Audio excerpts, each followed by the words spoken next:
mot pour tous, tous pour un mot. Un mot pour tous, tous pour un mot. Et salut les pépettes. Alors le mot du jour c'est résilience. Je répète, résilience. Alors, résilience, définition très rapide. C'est la capacité qu'a un système à absorber un choc. Voilà. Allez, générique. Ah non, c'est pas bon. On va développer un petit peu quand même. Alors ça, résilience, ça ressemble un petit peu dans la tête des gens à résistance. Et pour cause. La résistance, c'est quelque chose de costaud, hein, souvent, qu'on comprend. Alors, désolé, j'ai un petit flair de lumière, là, j'ai le soleil la pluie qui vient de s'arrêter. Un petit peu de lumière et puis une petite source, une petite fenêtre là en bas. Je vais voir si j'arrive à vous cadrer ça. Voilà, j'arrive pas à faire mieux. Il faut que je garde le coude comme ça. Voilà, moi, ça fait une petite aura comme ça, un peu magique. Et puis du coup, j'ai rajouté une petite lampe là pour qu'on voie ma tête, parce que contre-jour, c'est pas viable. Bon, ce petit détail technique passé, nous voilà au mot résilience, donc c'est cette fameuse capacité à absorber un choc. Et pour absorber un choc, ouais, on peut être résistant, ça marche. Un Golgot de 220 kg face à un coup de poing, une petite baffe d'un mec de 60 kg tout mouillé comme moi, il absorbe le choc, même pas mal. Mais c'est pas que ça, et c'est même beaucoup plus que ça, la résilience pour moi je pense. Absorber un choc, il faut être soit costaud, soit très souple. Donc moi je suis pas quelqu'un de costaud, j'ai choisi la souplesse. Aussi bien physiquement que là-dedans. Enfin je crois, j'espère. Et pour ça, pas de dogme. On s'adapte aux différentes conditions que le monde nous impose, que ce soit le climat, que ce soit la société, que ce soit le monde, tout ce que ça peut représenter. Et je précise quand même, là c'est un mot qui est assez proche quand même de mon domaine d'expertise, si on peut appeler ça un domaine d'expertise, de là où j'ai le plus bossé dans le monde, qui est l'analyse systémique, notamment les systèmes de qualité, etc. Pour la permaculture, la résilience, permaculture, la qualité au sens intelligent du mot, hein, pas la qualité au sens productivité, dans la permaculture, on s'inspire de la nature, ça fait partie des principes. Et dans ces principes-là, il y en a aussi un qui dit il faut remplir une fonction par plusieurs éléments. Alors là, je viens de sortir plein de mots qui pourraient être portés à confusion. Donc, j'ai utilisé le mot système, j'ai utilisé le mot fonction et j'ai utilisé le mot élément. Et alors, un système, c'est quelque chose qui remplit au moins une fonction. Une fonction, c'est...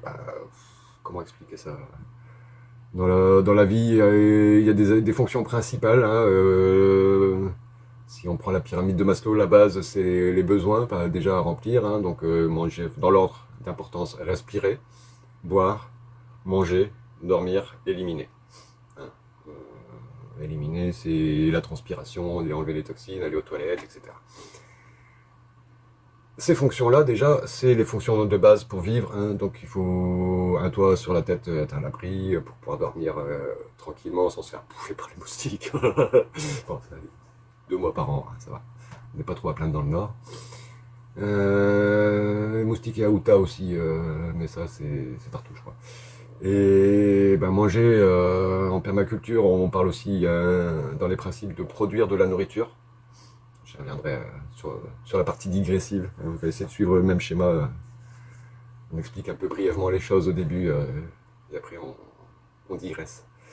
Et voilà, produire de la nourriture, manger, boire, dormir, c'est des choses qui nous permettent de rester debout. C'est ces fameuses fonctions-là qui sont primordiales.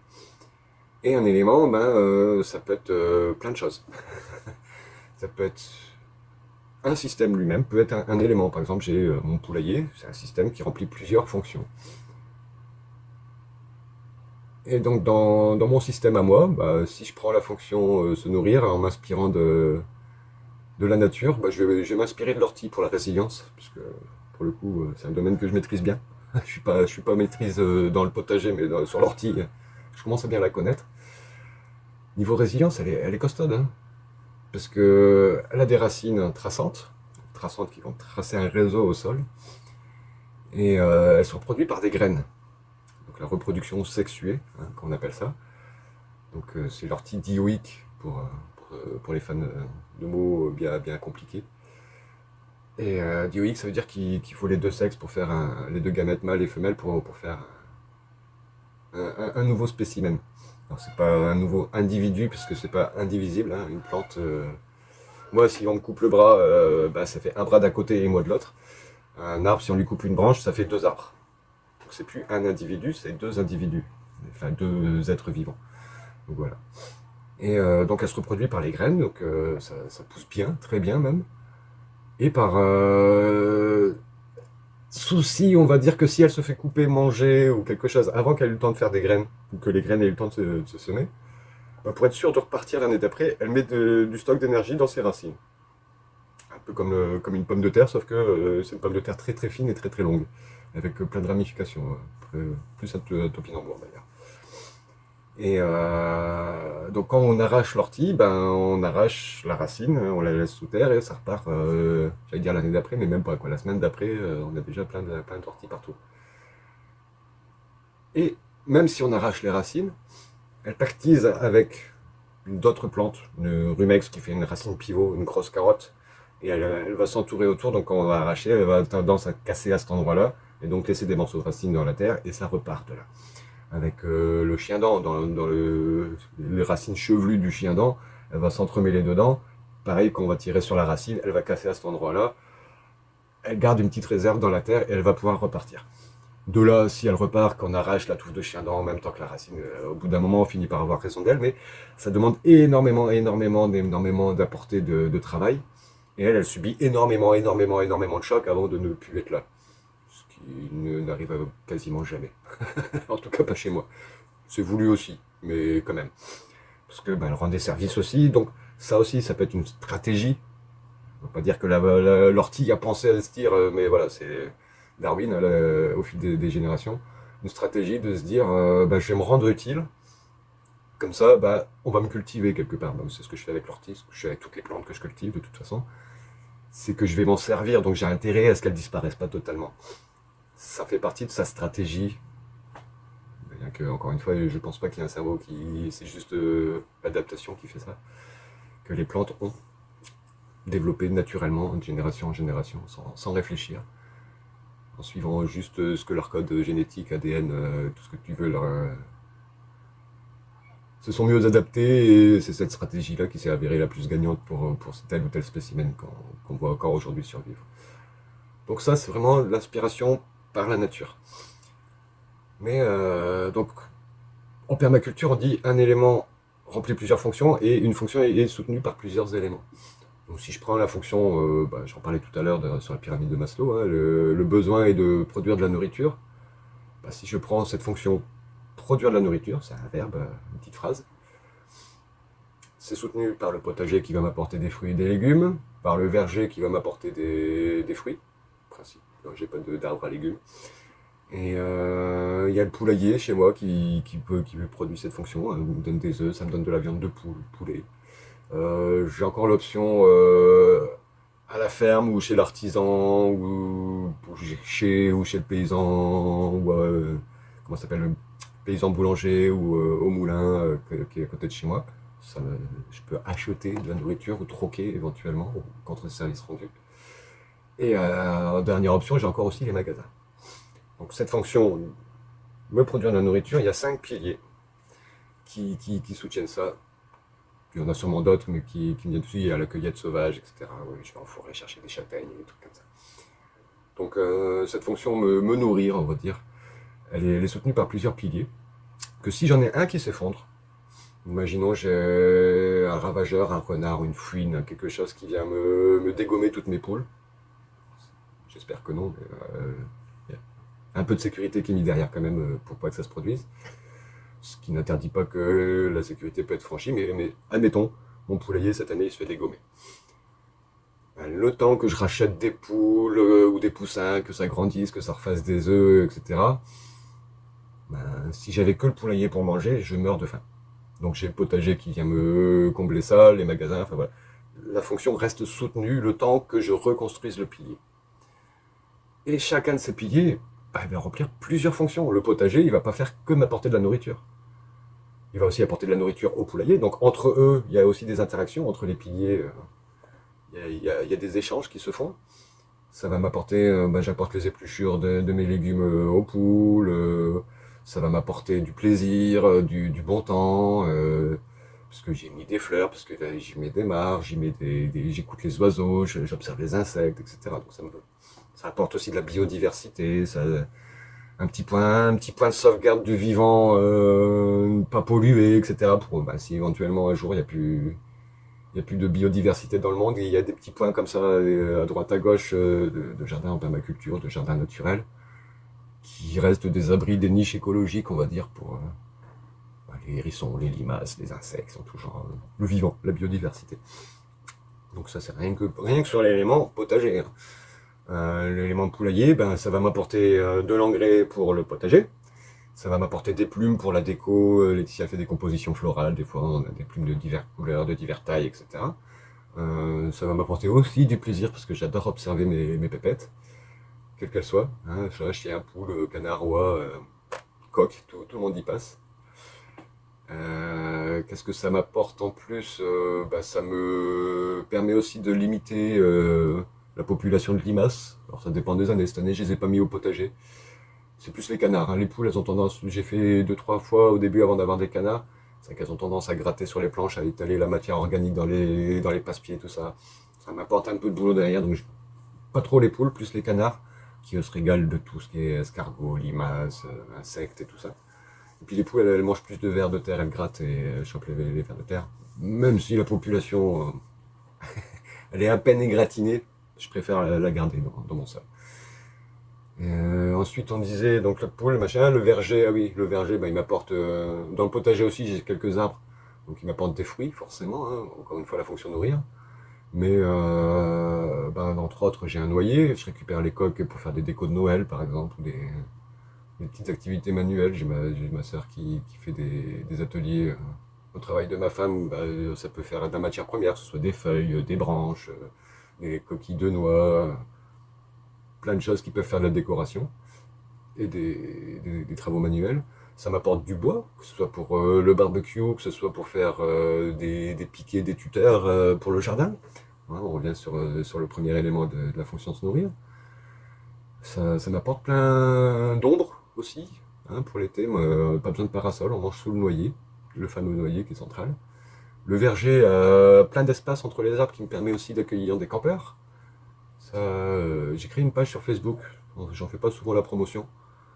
Parce que c'est pareil, le camping c'est pas un truc, on va pas en faire le commerce, on s'est mis sur un très très bas prix. Je crois qu'on est à 10 € la nuit, il faudrait que je vérifie, et 7 € le petit-déj. C'est pas pour faire de l'argent plus que ça, c'est qu'il faut mettre un prix sur le site internet, et que j'ai remarqué que quand on est trop peu cher, les gens ils ont peur de venir. Donc on a trouvé un équilibre autour de 10 €, ça effraie pas trop les gens de venir, et c'est plus pour faire des rencontres en fait. Parce que aussi bien des gens locaux de la région ou du pays qui passent par chez nous, qui veulent prendre un peu se mettre au vert, ou des gens qui traversent le continent ou le monde et qui font une escale chez nous parce que on n'est pas cher, et ils peuvent poser une tente légalement. Si tu poses une tente sur un terrain sauvage, tu peux te faire embêter par la police ou par des emmerdeurs en règle générale. Si tu poses ton van sur le camping, sur un parking, c'est pareil, t'es pas à l'abri des gens qui veulent pas, qui ont peur des gens du voyage, ou des jeunes branleurs, passez-moi le stéréotype, mais voilà quoi, qui aiment bien enquiquiner le monde juste pour s'amuser. Des jeunes qui s'ennuient, on va dire. Donc là au moins ça te permet d'être à l'abri, d'être assuré d'avoir un endroit où te poser tranquille, au calme, la plupart du temps. Une fois on a eu un souci un souci.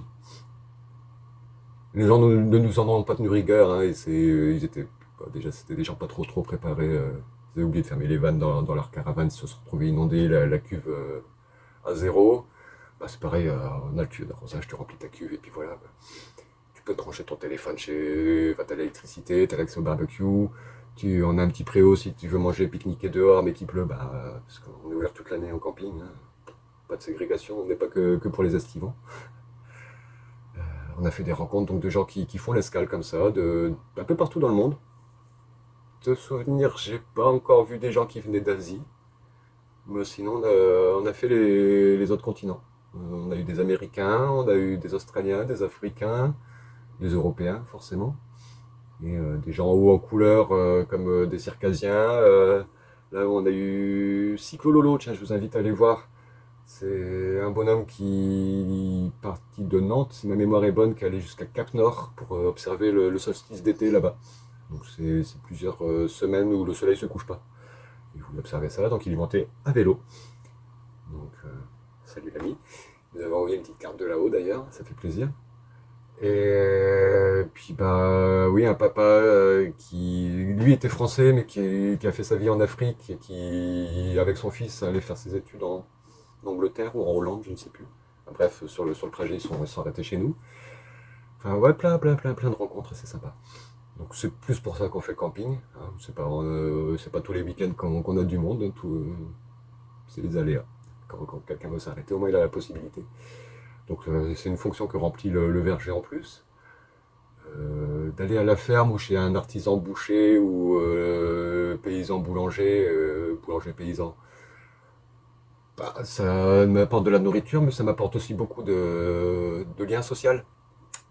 Puisque on papote souvent de la météo, des modes de culture, de philosophie sur la culture. Moi-même, je partage pas mal de choses par ma culture. Hein. Ça intéresse plus ou moins les gens. Si ça les intéresse moins, je vais parler plus de choses qui les intéressent. Hein. Je suis pas là pour les saouler. Et puis si ça les intéresse plus, là je fais carrément de la promo, quoi. Je laisse une carte et puis les gens, les clients, etc. Ils demandent mais c'est quoi Puissance Max? Et puis ça fait encore des choses à discuter pour le fermier ou l'artisan. Et puis la fonction grande surface, grand magasin, on va dire, ça me procure aussi l'occasion de faire une balade. C'est l'entretien physique. Donc l'entretien physique de la promenade, c'est l'entretien physique, c'est de la cueillette sauvage, de champignons, de baies diverses et variées, rencontre avec des gens dans la rue ou dans le magasin. Bon, c'est pas trop avec les employés du magasin, les pauvres ils ont pas trop le temps pour philosopher, c'est bonjour, merci, ça fera tant et au revoir. Ou le rayon bidule il est là-bas, c'est les seules interactions que j'ai la plupart du temps avec les employés. Ou est-ce que je peux laisser mon sac que j'avais pris pour faire les courses parce qu'il est plein de champignons? Ça arrive souvent. Ou est-ce que vous vendez ce genre de champignons que je peux me balader avec mon sac de course plein de champignons et passer à la caisse sans être embêté? Bon, la plupart du temps, oui. Et oui, ça passe, je peux garder mon sac. Et voilà, chaque élément va remplir plusieurs fonctions. Mais j'ai envie de dire c'est pas suffisant parce que si dans mon potager je plante un pied de tomate, un pied d'aubergine, un pied de courgette, un pied de poireau et un pied de concombre, un pied de pas de citrouille ou je sais pas quoi. Et donc il faut créer un petit peu d'abondance. Si je plante tout juste, si je regarde sur un tableur Excel, tiens, un pied de telle variété de tomates va me produire tant dans les conditions optimales de météo, machin. Si je plante tout juste ce que j'ai besoin pour moi manger, les conditions optimales on les a jamais, hein, on les a jamais. Donc forcément je vais me retrouver avec moins de production. Donc il faut que je plante plus, voire beaucoup plus. Et pour planter beaucoup plus, il faut que je sème encore plus, parce que tous les semis ne vont pas forcément prendre. Ils vont prendre, mais ils vont pas forcément être suffisamment jolis ou costauds pour supporter d'arriver dans ma jungle qui est un petit peu sauvage. Faut pas des chochottes quoi, comme pied. Hein. Faut quelque chose quand même qui puisse lutter contre la concurrence des herbes folles. Et faut quand même des beaux pieds déjà au départ. Pas trop gros parce que pareil. Un gros système que tu vas implanter, il s'est habitué pendant toute sa vie à certaines conditions sous serre par exemple, hein, quand on achète des plants. Moi je mets des plants qui viennent de ma serre adossée dans mon jardin. Les derniers que j'ai mis, ils étaient vraiment très très grands, ils ont eu toute leur vie dans les conditions optimales. Et là je les mets dans un monde agressif, ils sont pas très très préparés on va dire à ça. Ça va pas leur empêcher de produire, hein, mais voilà. Donc, planter, vraiment viser l'abondance le plus possible pour au moins espérer avoir ce dont on a besoin, voire un petit peu, toujours plus. En fait, il faut toujours un peu plus à l'arrivée. Donc on planifie, je veux tant de kilos de tomates pour moi tenir l'année. Je rajoute, il faut être raisonnable, faut pas, pour la récolte, il ne faut pas viser 200%. Hein, il faut, parce qu'à un moment donné, on a aussi une limite. La plupart des gens, moi encore ça va, j'ai un grand terrain, mais la plupart des gens sont limités dans l'espace. Donc on vise à avoir, autant que faire se peut, si on a le terrain qui va bien, 100% de notre consommation à l'année. Et plus. Donc plus, ça va être une marge, aller au maximum jusqu'à 50%. Mais 20-25%, pour moi, ça me paraît raisonnable. Minimum 10%. Ça commence à devenir dangereux de jouer sur les 10%. Donc pour pouvoir récolter ça, bah, je vais anticiper le fait que je vais me projeter dans la pire des années possibles, qui produisent quand même. Si c'est une année où tu mets ton plant de tomate en mai et que tu chopes le mildiou tout de suite parce qu'il fait tout de suite les conditions pour le développement du mildiou, plante pas de tomates. Mais je vais anticiper, on va dire, une année où le mildiou va s'installer très très tôt, donc je vais doubler le nombre de plants qu'il me faut pour avoir cette production de 125-150%. Et pour ça, bah, il faut que je au moins multiplie par un et demi, donc pareil, 150, entre 150 et 200% au niveau des semis. Et là, par contre, plus on va tôt dans le processus, plus il faut voir large. Parce que si on a 20% de perte sur le semis et plus 20% de perte sur les transplants, à un moment donné, on n'est plus dans la marge des 125-150% pour la production. Donc toujours viser plus que ce qu'on a besoin pour pouvoir assurer au minimum ce qu'on a besoin. Après, si, bah, il y a des années, là cette année, les tomates ont été longues à rougir. Il y a le milieu qui commence à s'installer à droite à gauche. Je pense que je serai pas encore, je vais peut-être pas boucler l'année en sauce tomate. C'est pas garanti. C'est pas grave. Hein. Encore une fois, j'ai le magasin derrière, j'ai d'autres fermiers qui produisent. Je suis pas à poil non plus. Pour l'instant, on a déjà une belle récolte. Si le mildiou continue de se développer sur les différentes planches, là, pour l'instant, j'ai qu'une planche qui est attaquée, qui est fortement attaquée. Les autres, les plants résistent, ils sont résilients aussi. Hein. Pas parce qu'il y a le mildiou que je prends le pied que je dois le dégommer, parce que ça produit encore. Si tu t'es chopé le mildiou sur le haut, bah, tu peux, il y en a qui dégomment. Moi, je le laisse. Voilà. J'ai planté suffisamment de pieds pour normalement avoir une production, bah, même si je produis que 80%, que je dois acheter 20% des tomates sur l'année. C'est déjà 80% que j'ai pas acheté, j'ai envie de dire. Quoi. Ça m'a coûté du temps. Hein. En euros, ça m'a coûté zéro. Parce que c'est mes graines. Et... Ah non, on a acheté des graines de tomates aussi. Petit peu. Pour dire d'être sûr que bah, si nos graines sont pas bonnes, on n'est jamais sûr. Je suis encore une fois pas professionnel, donc quand je vois les récoltes qui font les copains, c'est des trucs de malade. Hein. J'en suis pas à ce niveau-là. Mes pieds ils produisent pas autant, ils produisent pas des belles grappes toutes rouges tout d'un coup. Même sur les tomates cerises, ça va mieux. On fait plus de grappes quand même de grappes rouges, mais c'est pas les trucs que je vois chez les copains sur YouTube. Quoi. Je suis pas professionnel encore une fois du maraîchage. Je fais sûrement beaucoup d'erreurs, mais encore une fois, j'y passe pas ma vie dans le potager. Hein. C'est vraiment une des fonctions principales de ma vie qui est soutenue par ça, mais pas que. Après, en permaculture, ouais, l'abondance, mettre plusieurs éléments pour remplir une fonction et une fonction soutenue, enfin un élément qui remplit plusieurs fonctions et une fonction qui est soutenue par plusieurs éléments, et s'inspirer de la nature. Ça finit souvent dans un potager et surtout sur les réseaux sociaux, YouTube, etc. Dès qu'on voit permaculture, moi le premier, on a des potagers. Alors que, là on est dans la partie digressive, hein, j'ai fait le tour pour ce qui est vraiment de la résilience. Du coup, dans la tête des gens, bah, du fait de voir des gens qui font de la permaculture et qui font pousser des plantes, pépiniéristes, vergers, forêts nourricières, en veux-tu, en voilà. Dans la tête des gens, permaculture, c'est une technique de jardinage. Je voulais revenir sur ce truc-là. C'est vrai que si on se fie à ce qu'on voit sur les réseaux sociaux, oui. Moi maintenant qui suis dans ce monde-là et qui travaille dans ce monde-là, qui a déjà pas mal roulé ma bosse, je confirme que en permaculture, on est minoritaire à faire pousser nos propres légumes. C'est en fait la technique de jardinage que moi je pratique en tout cas dans mon système chez moi. La technique de jardinage, ça s'appelle la syntropie. J'ai appris ce mot-là récemment, hein. C'est pas un dogme que je suis, mais ouais, la syntropie, c'est au début quand j'ai découvert ce mot-là, je me dis mais c'est quoi encore ce truc qui sort d'une secte, encore un mot bizarre, un peu ésotérique, machin. Non, non, non, en fait c'est inspiré justement du vivant, donc c'est très très très en phase avec la philosophie de la permaculture.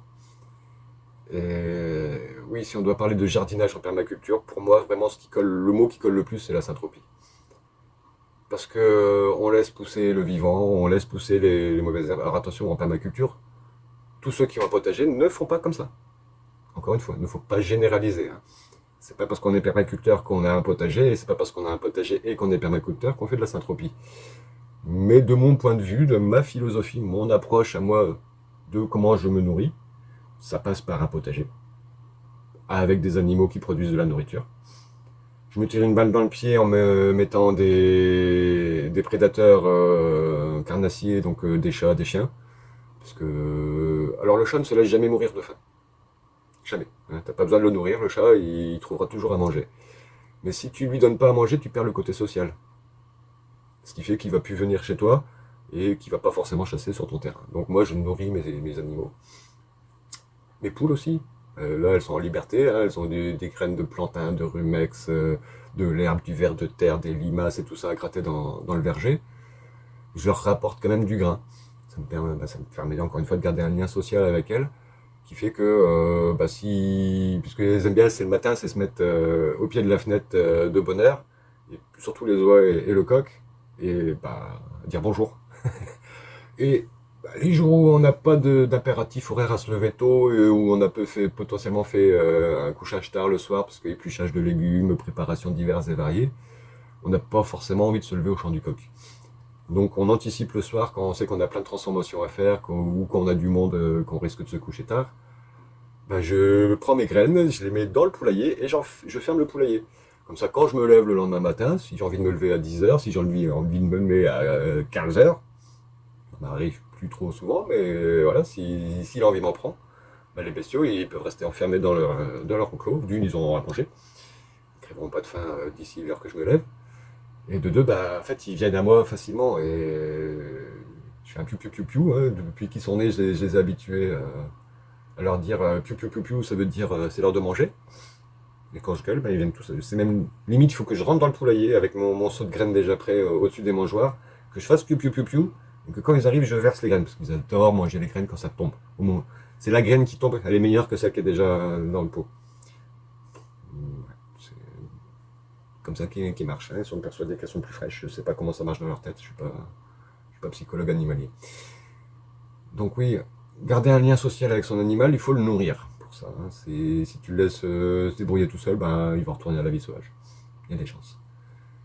Et en syntropie, ouais, c'est pour en revenir sur la permaculture et la résilience.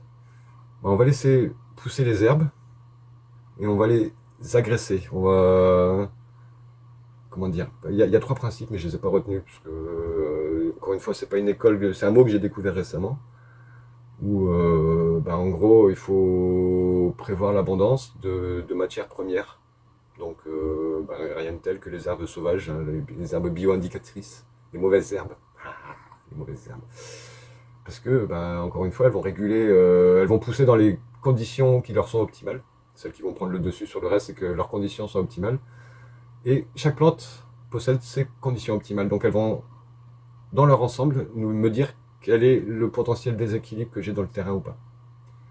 Et en plus de ça, elles ont l'avantage de, en règle générale, quelques exceptions quand même, mais la plante qui va pousser va apporter l'équilibre. C'est-à-dire qu'une plante, d'année en année, elle va pousser, elle va repousser, jusqu'à ce que ses conditions de poussée, de germinaison, de levée de dormance ne soient plus là. Et si on laisse la nature faire, au début, tu as une prairie. Tous les ans, tu vas avoir des herbes annuelles qui vont pousser. Hein. Si tu entretiens tout le temps, tu vas garder des herbes annuelles tout au long de l'année. Mais si tu fais rien, les herbes elles vont arrêter de pousser. Puisque les conditions ne seront plus réunies. Mais à leur place, il va y avoir des herbes hautes. Et si tu laisses faire, encore une fois, ces herbes hautes, elles vont arrêter de pousser, elles vont arrêter de se reproduire, parce qu'à un moment donné, il y aura de la concurrence avec de la ronce, avec des matières un peu plus ligneuses, un peu plus du bois. Donc de la ronce, des petits arbres, et puis au final, au bout de 10, 15, 20 ans, tu vas avoir une forêt. Donc l'herbe du début, elle y est plus, l'ortie qui s'est développée dans l'herbe, elle y est plus, la ronce, elle commence à... ça dépend des forêts, mais les forêts bien denses, si tu regardes bien, il n'y a plus trop de ronces entre les arbres. T'as plus qu'un sol du terreau, quoi. T'as plus que ça. Du terreau et des arbres. Et la forêt, c'est ce qui produit le plus de biomasse dans la nature, sans entretien, sans arrosage, sans taille, sans pesticides, sans rien. Et puis d'un jardin comme le mien en forêt nourricière, il y a une partie que j'entretiens, que j'empêche d'aller trop vite vers la forêt, qu'est le potager. Et encore, il y a des zones où je laisse s'ensauvager un petit peu exprès, justement, pour avoir de la ronce, pour avoir des baies à manger. Et j'y implante des arbres. Alors, il y a quelques arbres qui poussent que pour le bois, hein, du chêne, du sol. Le chêne produit des glands, si j'avais des cochons, ça pourrait les nourrir.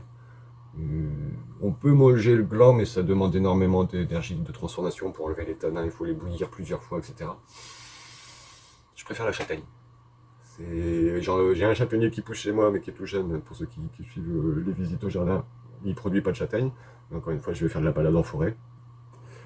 Pareil, balade en forêt, plusieurs fonctions. Hein, me ressourcer, faire un peu d'entretien physique, de promenade, de marche sportive, parce que c'est souvent des forêts un petit peu sur des zones montagneuses, etc. Et je vais récolter de la nourriture, récolter des fleurs, m'épanouir devant la beauté de la nature. Plein de fonctions, hein, la promenade en forêt. Récolte de plantes sauvages. Souvent, ça m'arrive de faire ça. J'accompagne des groupes aussi pour faire de la formation sur les champignons, sur les plantes sauvages que je connais. Encore une fois, je ne transmets que ce que je connais, je ne mets pas les gens en danger. Et je connais des comestibles et je connais surtout les toxiques. Donc je dis, attention, ça c'est toxique. C'est plus facile à retenir, les plantes toxiques, elles sont beaucoup moins nombreuses. Et les plantes comestibles que je connais, les premières que j'ai apprises en tout cas, ce sont celles qui ressemblent justement à des plantes toxiques parce qu'il faut apprendre à reconnaître, à les différencier. Donc il faut apprendre à observer la plante. Donc ça m'a appris à apprendre en fait, de fonctionner comme ça, de savoir qu'il y a un danger et de savoir que j'ai envie quand même d'avoir première plante sauvage qui me vient en tête que j'ai appris dans la chronologie. Alors, je vais pas parler du pissenlit et des trucs que je faisais quand j'étais petit, mais des champignons de forêt de pâture, des rosés des prés. Mais il y a une dizaine d'années, on va dire que j'ai 15 ans, j'ai commencé à me former autodidacte, hein, Internet est ton ami, sur les plantes sauvages. La première année, c'était... Bon, il y avait le plantain, il y avait des trucs comme ça, mais c'est surtout la carotte sauvage que j'ai appris à reconnaître, qui ressemble très fort à l'assidu. Donc j'ai appris à observer les poils, à observer les feuilles, à observer les fleurs aussi. Alors la carotte, il faut savoir que c'est une bisannuelle. La première année, elle fait de la racine. La deuxième année, la racine devient du bois parce qu'elle envoie tous ses sucres dans la plante pour faire des graines, des fleurs et des graines. Donc la deuxième année, tu peux cueillir des carottes sauvages pour les graines. Ça remplace bien le cumin. Un petit substitut au cumin. Mais si tu cueilles la carotte sauvage la première année, c'est pour la carotte et ses fans, où là c'est juste bon à faire de la soupe. Et de la bonne soupe. Donc c'est pareil comme tout, il ne faut pas abuser des bonnes choses, hein. Faut savoir varier ses repas, ses apports de vitamines, de minéraux, de sucre, de graisse, lipides, des protéines et compagnie. Donc diversifier les choses, ne pas trop... Voilà. La première année où j'apprenais la carotte sauvage, j'en ai cueilli... je reviens sur le mot précédent, hein, la courbe de Nick Kruger. La confiance, le savoir. J'ai pris la confiance, j'ai pris plein de carottes. L'enthousiasme, la confiance, l'enthousiasme. Beaucoup plus que ce que j'avais besoin d'en cueillir. Hein. J'ai appris et l'année d'après, j'ai cueilli beaucoup moins. L'année d'après, j'en ai recueilli un peu plus parce que j'ai été tellement dans la vallée de l'humilité que j'en avais. Pas que j'en avais pas assez, mais j'aurais pu en consommer plus, ça m'aurait fait moins de carottes à planter. On apprend d'année en année. Hein. Je vous parle il y a une quinzaine d'années en arrière aujourd'hui. Donc, on va dire aujourd'hui, on est encore dans la phase d'apprentissage. Hein. Je pense être sur le plateau de la sagesse Sur aucun... Bah, de toute façon, je pense que le plateau de la sagesse reste quand même un plateau où on continue à apprendre. Sur tous les domaines, je pense qu'on peut en apprendre tous les jours. Et c'est pas pour autant qu'on remplira pas encore des bibliothèques à ce qu'on ignore. Je pense pas qu'il y ait une seule personne qui connaisse un domaine complet. Sur toutes les sciences que j'ai pu être curieux de voir, à chaque fois les réponses apportées par les questions, les expérimentations, les théories, validées par l'expérience, par la mise à l'épreuve. La mise à l'épreuve soulève d'autres questions en fait. Oui, ça marche, mais on a vu qu'il y avait ce truc-là. Pourquoi? Et pourquoi? Et pourquoi? Et plus on soulève de pourquoi et qu'on apporte de réponses, plus on soulève de pourquoi derrière. Donc je pense pas qu'on puisse faire le tour complet de n'importe quel domaine scientifique. Je pense qu'il y a toujours à apprendre. C'est pour ça que je suis curieux, que je garde l'esprit ouvert le plus possible. J'ai envie de m'améliorer. Ça fait partie aussi de... Là, c'est plus de la qualité, la permaculture, viser l'amélioration à petits pas en continu. Oui, ça peut correspondre à un principe qui dit faire de petites actions qui vont avoir des répercussions, de grosses répercussions par rapport à l'effort fourni sur la petite action dans le futur, dans le temps. Planter une graine, planter un gland, toute petite graine comme ça va te donner dans quelques années un châtaignier.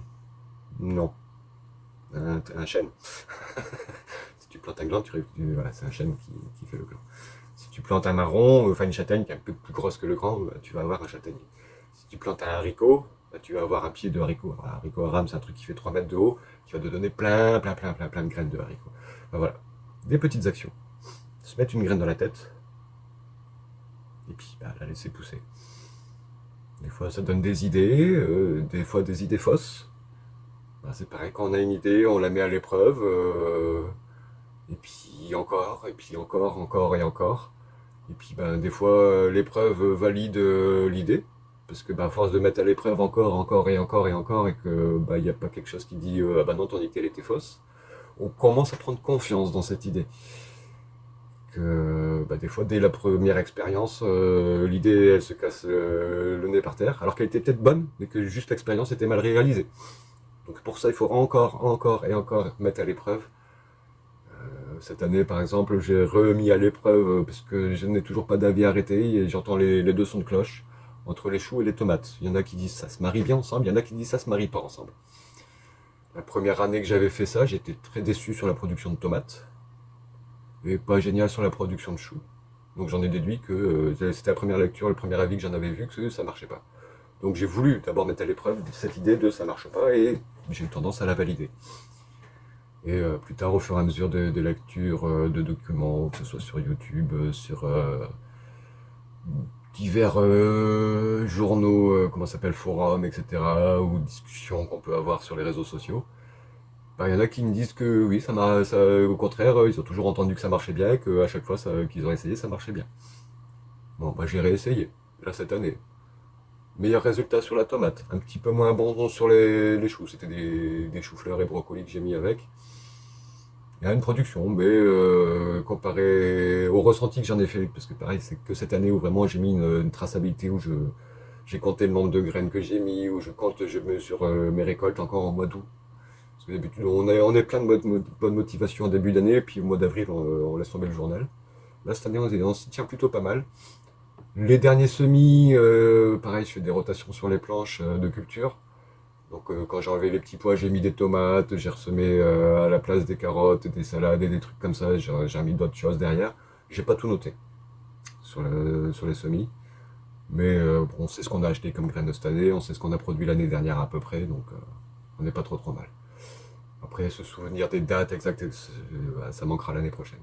Si ça manque, on s'imposera la rigueur qu'il faudra. On s'adapte. Pour l'instant, on se dit, ça sert à rien de trop noter tout. Hein, on n'est pas non plus une entreprise où on veut optimiser tous les processus. Seulement ceux qui nous paraissent importants. Voilà, pour l'instant, sur la production de nourriture, comme on est plutôt dans nos clous, on n'a pas envie d'en mettre de trop. Enfin voilà, je pense que j'ai fait le tour de ma question. Ça fait déjà 43 minutes de rush. Ouais, je dépasse le format que je pensais faire. Je pensais faire 20 minutes à chaque fois. Voilà, si on a les digressions, je pense que le mot en lui-même doit faire les 20 minutes. Donc sur ce, je vous dis attention à ce que vous mettez dans la tête. Respectez-vous. Et à tantôt.